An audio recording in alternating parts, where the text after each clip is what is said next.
It just happened. Britain has been thrown into total shock. King Charles has gone live, yes live, and openly slammed Prime Minister Keir Starmer in front of the entire country.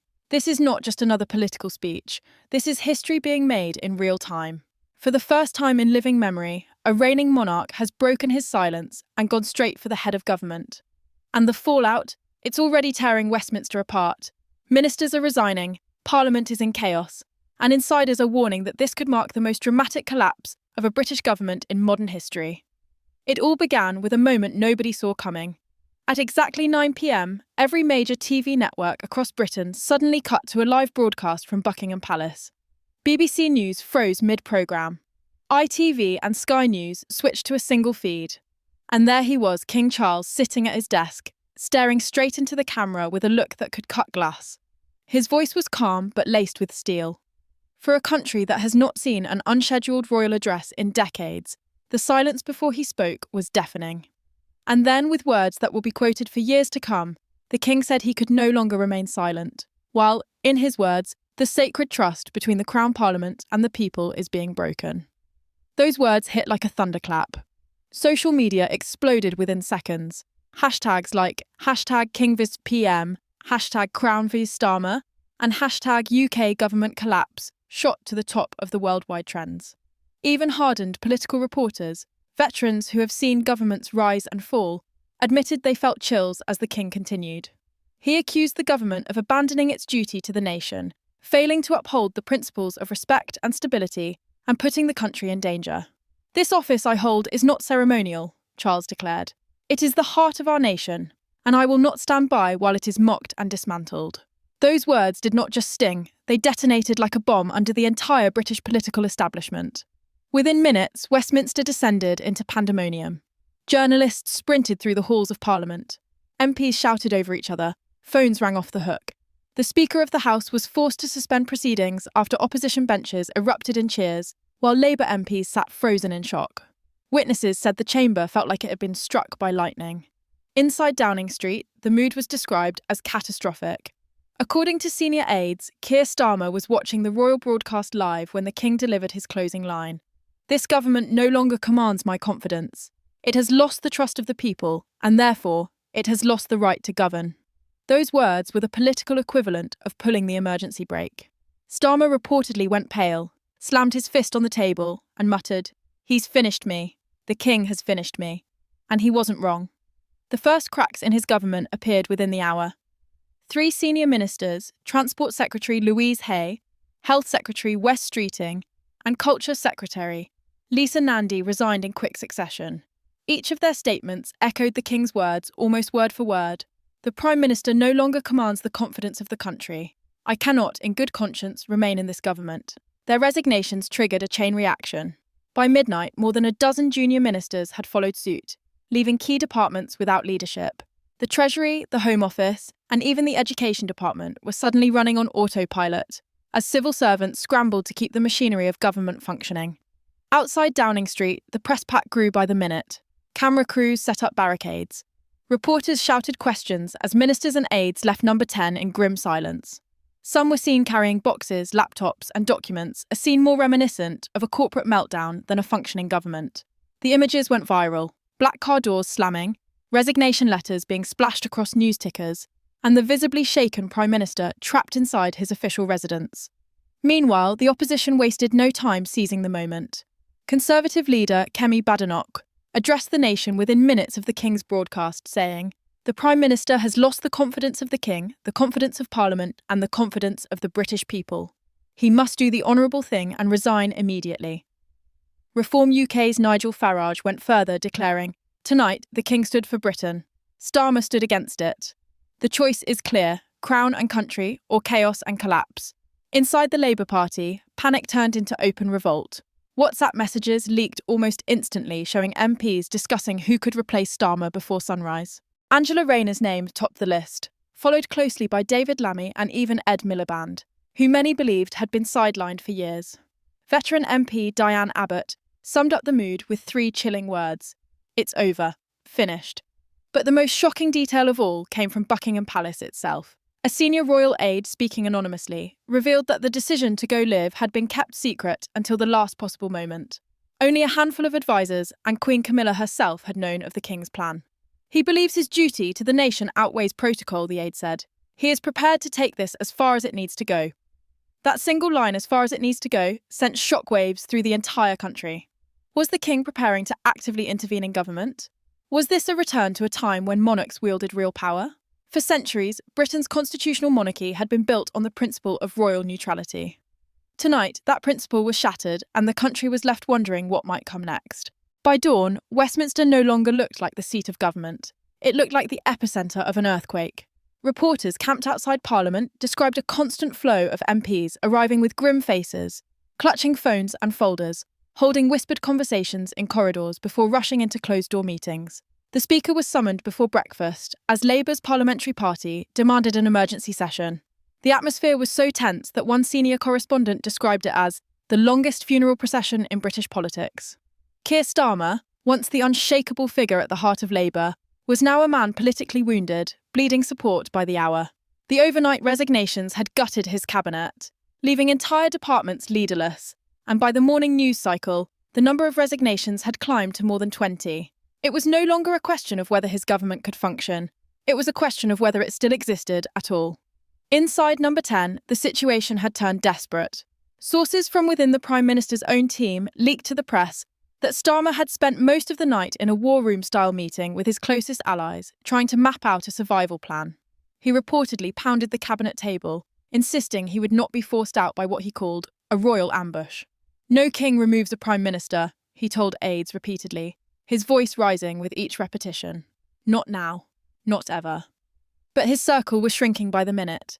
Several of those same aides were said to be secretly drafting their own resignation letters, unwilling to be caught on the wrong side of history. The markets opened to chaos. The pound sank by nearly 4%, the FTSE 100 plunged in early trading, and investors began warning of a full-blown constitutional crisis that could spook foreign markets. Financial analysts openly debated on air whether Britain was heading for a snap election or a caretaker government. The pound's fall made headlines worldwide, a stark signal that this was no longer a domestic political drama, but a crisis with global consequences. Across Europe, leaders issued carefully worded statements urging calm, while in Washington, the White House called for respect for constitutional processes, diplomatic language that barely concealed its alarm. Back in Westminster, Labour MPs who had once stood shoulder to shoulder with Starmer began to break ranks. In a stunning move, more than 60 MPs signed a motion demanding that Starmer step aside immediately, calling his leadership untenable. Normally, rebellions of this scale take weeks, sometimes months to gather steam. This one moved like wildfire. Every hour brought new defections, new public statements, and new resignation letters posted live on social media for the world to see. The silence of Starmer's closest allies was deafening. Rachel Reeves, the Chancellor of the Exchequer, and once considered Starmer's most loyal supporter, was nowhere to be seen. When reporters finally tracked her down in her constituency office, her only comment was, "I am reflecting on the events of last night." That single sentence sent shockwaves through Westminster and through the markets, as analysts interpreted it as the sound of the Chancellor preparing to jump ship.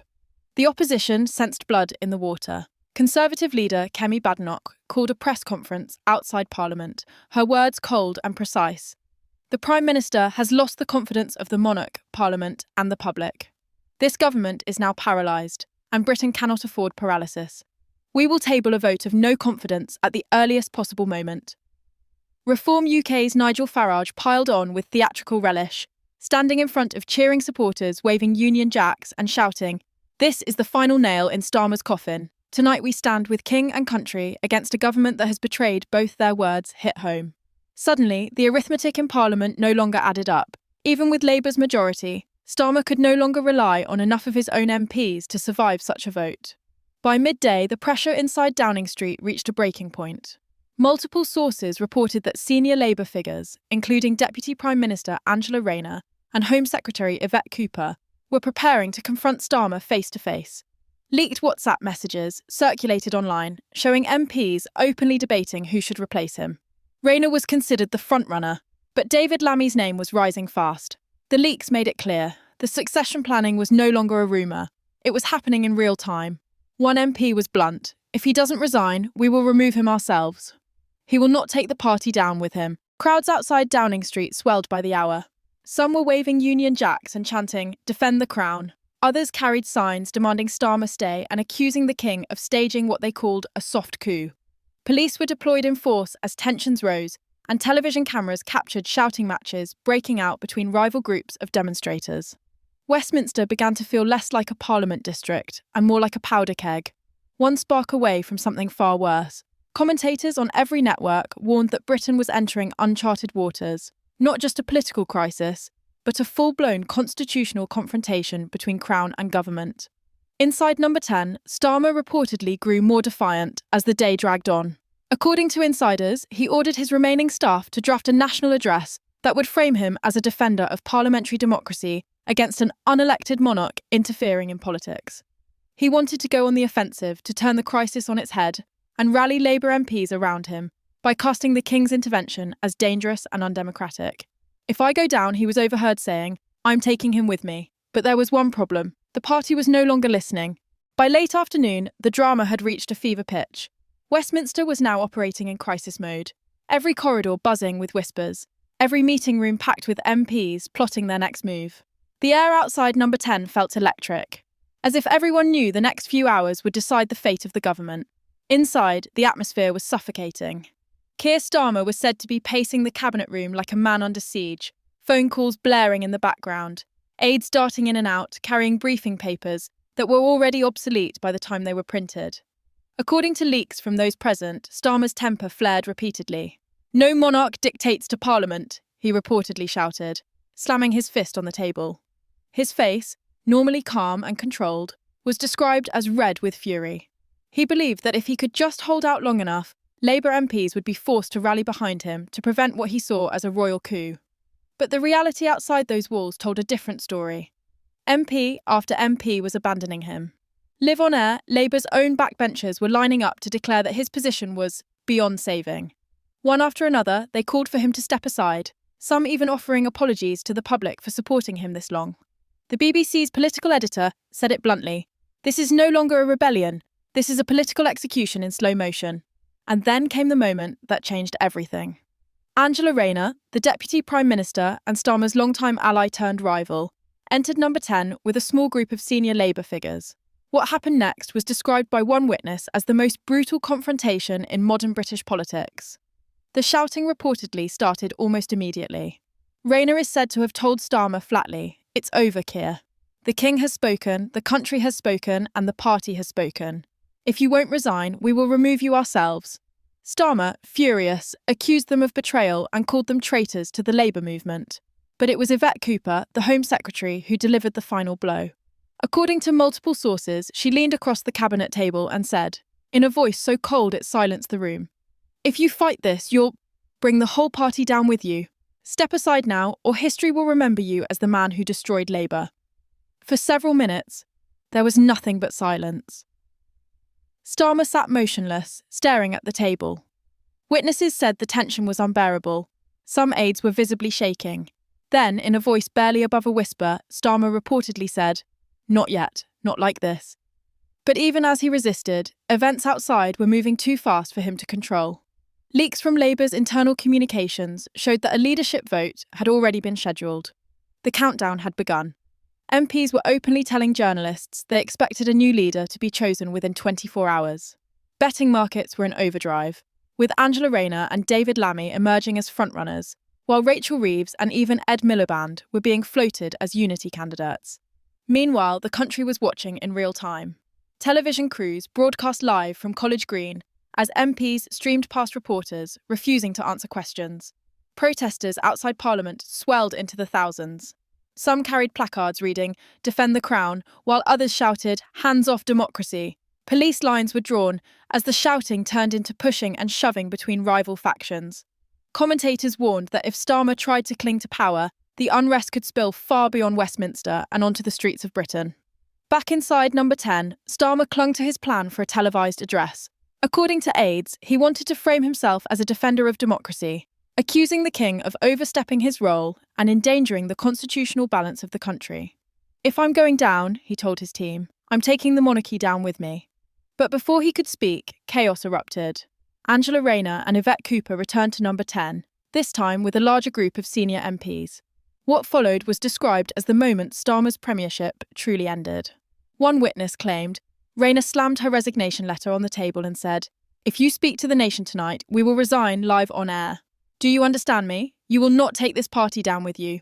The threat landed like a hammer blow. Starmer reportedly went white with anger, but he knew the truth. If his deputy prime minister and home secretary walked out on live television, his government would collapse instantly. The cameras were already waiting outside. For a long moment, the room was silent except for the sound of phones buzzing with fresh resignation updates. Finally, Starmer pushed back his chair and told them to get out. But the defiance sounded hollow. According to aides, as soon as they left the room, he slumped back into his chair and put his head in his hands. Outside, the clock kept ticking. Westminster was now counting the hours until Labour's emergency leadership vote. News channels displayed countdown timers in the corner of the screen like a doomsday clock.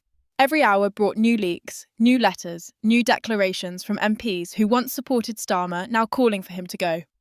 "This is the endgame," one Labour source told Sky News. "He can either jump or be pushed." As night fell over London, the tension reached its breaking point. The streets around Westminster were now packed with thousands of protesters, their chants echoing against the walls of Parliament.